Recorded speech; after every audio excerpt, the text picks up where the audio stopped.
حمد و صلات کے بعد معزز و محترم محتشم سامعین، پچھلے دروس میں حضور علیہ السلام کے مختلف اعضائے انور کا ذکر آپ نے سماعت کیا۔ آج حضور کے رخسار نور کا تذکرہ آپ کے سامنے رکھنا چاہتا ہوں۔ حضرت ہند بن ابی حالہ رضی اللہ تعالی عنہ فرماتے ہیں، کان رسول اللہ صلی اللہ علیہ وسلم سہل الخدین۔ حضور علیہ السلام کے مبارک رخسار نرم اور کم گوشت تھے۔ امام صالحی علیہ رحمہ نے سہل کی تعریف یہی کی ہے، قلیل اللحم رقیق الجلد، جس پر گوشت بہت زیادہ نہ ہو اور جلد جس کی باریک ہو۔ یہ حضور کے رخساروں کا حسن ہے۔ حضرت ابو بکرہ رضی اللہ تعالی عنہ حضور علیہ السلام کے رخسار نور کا ذکر کرتے ہوئے فرماتے ہیں، کان رسول اللہ صلی اللہ علیہ وسلم ابیض الخد۔ حضور کے رخسار سفید تھے۔ اور حضرت ابو ہریرہ رضی اللہ تعالی عنہ سے بھی یہی لفظ منقول ہیں، کان رسول اللہ صلی اللہ علیہ وسلم ابیض الخدین۔ حضور کے رخسار سفید تھے۔ ابو قرصافہ بکریاں چرایا کرتے تھے اور اپنی خالہ کے گھر رہتے تھے۔ ایک دن وہ حضور کی خدمت میں حاضر ہوئے، حضور کو دیکھا، پھر حضور کے ہو کے رہ گئے۔ پھر بکریوں کی طرف دھیان کم ہوا اور حضور علیہ السلام کی خدمت میں حاضری ہونے لگی۔ تو ان کی خالہ کو پتہ چلا تو انہوں نے ابو قرصافہ کو منع کیا کہ تم ان کے پاس ملنے کے لیے نہیں جاؤ گے۔ واقعہ طویل ہے۔ پھر وہ رہ نہ سکے اور ان کی محبت سے مجبور ہو کر کے ان کو بھی حضور کی زیارت کے لیے آنا پڑا۔ ابو قرصافہ نے کہا کہ مجھے روک دینا، لیکن میری گزارش یہ ہے کہ ایک بار تم بھی دیکھ لو، پھر تم کہو گے تو میں نہیں جاؤں گا۔ انہوں نے کہا ٹھیک ہے۔ تو ابو قرصافہ اپنی والدہ اور اپنی خالہ کو لے کے حضور کے پاس گئے۔ تو حضور کی زیارت کے بعد جب واپس پلٹے تو ابو قرصافہ کی آرزو یہ تھی کہ اب میں دیکھوں کہ میری ماں اور میری خالہ حضور کے بارے میں کیا کہتے ہیں۔ کوئی کسی کو کہیں لے کے جائے اور اس کی آرزو ہو کہ یہ شخص میرے شیخ کا، میرے استاد کا، میرے قائد کا گرویدہ ہو جائے، اور اسے یقین ہو کہ میرا قائد، میرا لیڈر، میرا رہنما، میرا ہادی اتنا دل آویز ہے کہ یہ اس کے سحر سے بچ نہیں پائے گا۔ تو جب وہ کوئی ایسے شوق سے کسی کو لے کے جاتا ہے تو پھر وہ اسے دیکھ رہا ہوتا ہے، اور جو لے کے گیا ہوتا ہے وہ اس دیکھنے والے کو دیکھ رہا ہوتا ہے کہ اس کے کیا تاثرات ہیں۔ تو ابو قرصافہ اپنی ماں اور اپنی خالہ کو دیکھ رہے تھے کہ یہ حضور کے بارے میں کیا کہتے ہیں۔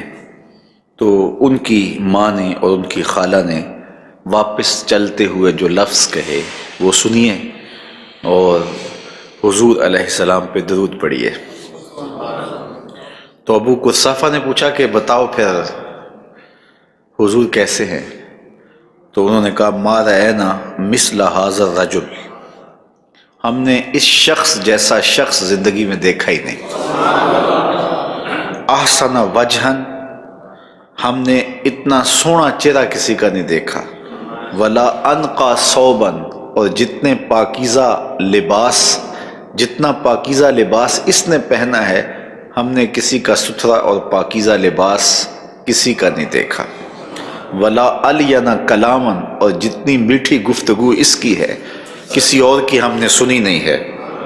اور اگلے لفظ سنیے جو ابو قرصافہ کی خالہ نے کہے، ابو قرصافہ کی ماں نے کہے، وَرَأَيْنَا كَالنُّورِ يَخْرُجُ مِنْ فِيهِ، کہا ابو قرصافہ کیا بتائیں، جب وہ بولتا تھا تو اس کے منہ سے نور نکلتا تھا۔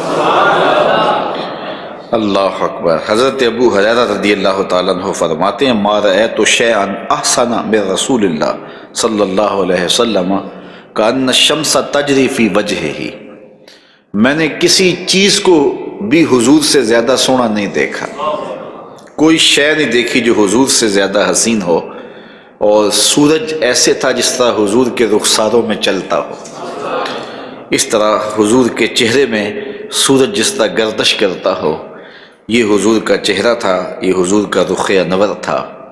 یہ نہیں کہا کہ میں نے حضور جیسا کوئی انسان نہیں دیکھا، کہا حضور جیسی میں نے کوئی شے بھی نہیں دیکھی۔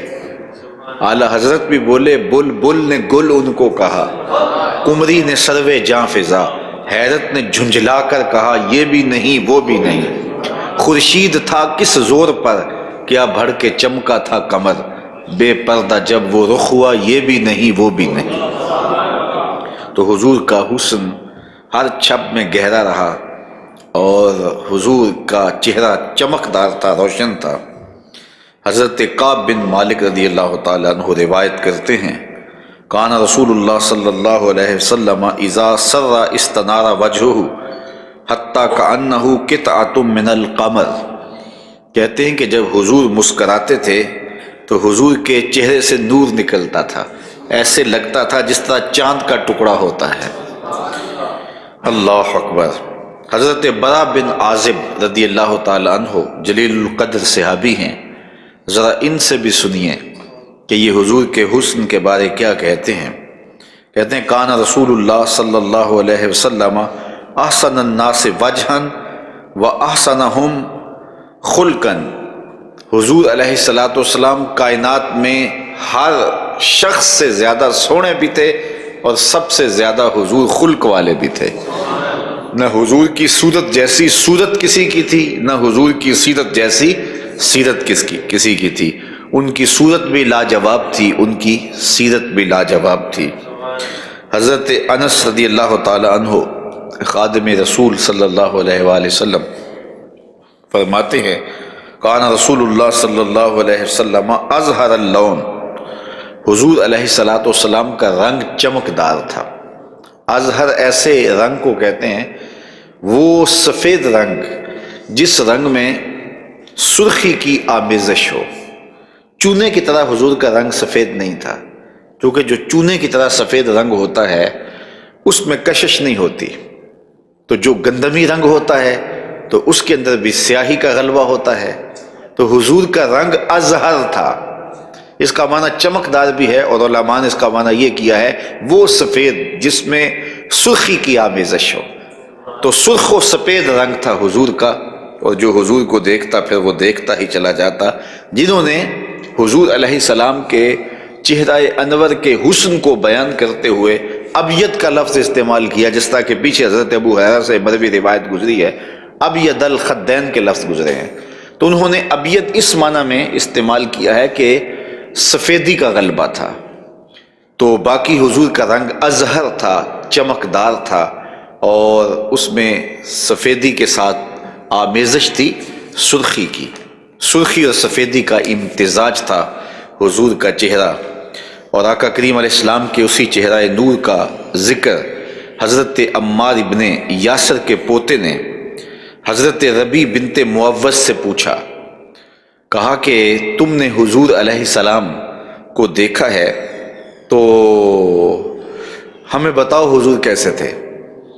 تو انہوں نے جو جواب دیا وہ ذرا سنیے۔ وہ کہتے ہیں لو رأیتہ رأیت الشمس طالعہ، کہ اگر تو حضور کو دیکھ لیتا تو تو بے ساختہ پکار اٹھتا سورج چڑھا ہوا ہے، ایسا حضور کا چہرہ تھا۔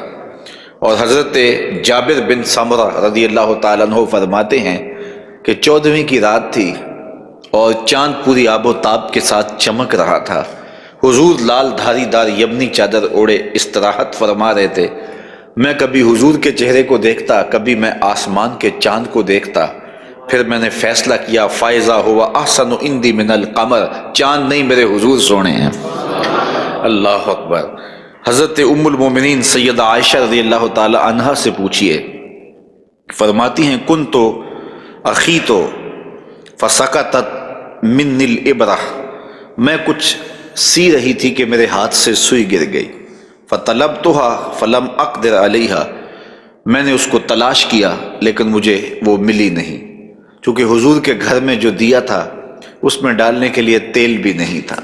مالک کونین ہیں گو پاس کچھ رکھتے نہیں، دو جہاں کی نعمتیں ہیں ان کے خالی ہاتھ میں۔ تو کہا کہ میں ڈھونڈا سوئی نہیں ملی، فداخل رسول اللہ صلی اللہ علیہ وسلم، اتنے میں حضور تشریف لے آئے۔ تو فرماتی جب حضور تشریف لے آئے تو فَتُبُيِّنَتِ الْإِبْرَةُ بِشُعَاعِ نُورِ وَجْهِهِ، حضور کے چہرے سے اتنی روشنیاں پھوٹیں کہ میں نے گمی ہوئی سوئی کو تلاش کر لیا۔ فَأَخْبَرْتُهُ، مجھے سوئی مل گئی۔ تو سوزنِ گم شدہ ملتی ہے تبسم سے تیرے، گمی ہوئی سوئی کو تلاش کرنا ہو تو حضور تشریف لے آئیں۔ حضرت حلیمہ سعدیہ فرماتی ہیں کہ جب میں حضور کو لے کے گئی نا اپنے گھر میں تو میرے گھر میں چراغاں ہو گیا، روشنی پھیل گئی۔ اور قاضی ثناء اللہ پانی پتی نے تفسیر مظہری میں لکھا ہے کہ محلے کی عورتیں باقاعدہ حضرت حلیمہ سعدیہ کے پاس آئیں کہ حلیمہ تو اتنی امیر ہو گئی ہے، رات کو بڑے بڑے امیر لوگ بھی چراغ بجھا کے سوتے ہیں، تیرے گھر سے رات کو بھی روشنی نکل رہی ہوتی ہے، تو اتنی امیر ہو گئی ہے، تو بڑی کمزور تھی، بڑی ماڑی تھی، اور اب تو رات کو بھی چراغ نہیں بجھاتی۔ تو حضرت حلیمہ سعدیہ نے کہا آؤ میں تمہیں بتاؤں میرے گھر میں چراغ کون سا جلتا ہے۔ حضور پالنے میں تھے اور ان عورتوں کو بازو سے پکڑا اور حلیمہ سعدیہ حضور علیہ السلام کے پاس لے کر آئیں اور حضور کو جھولے میں پڑا، ان کو حضور علیہ السلام پالنے میں تھے تو حضور کے پاس کھڑے ہو کر کہا ما کننا نحتاج الی السراج من یوم اخذنا ہو، جب سے یہ پیارا ہمارے گھر میں آیا ہے ہم نے سارے دیے توڑ دیے ہوئے ہیں، نہ دیے کی ضرورت نہ مشعل کی حاجت، عجب روشنی تو نے پائی حلیمہ۔ تو حضور علیہ السلام کے انوار سے ہر شے روشن ہو جاتی اور آقا کریم علیہ السلام کے چہرے سے نکلتے ہوئے اجالوں سے گمی ہوئی سوئی سیدہ عائشہ رضی اللہ تعالی عنہا نے تلاش کر لی۔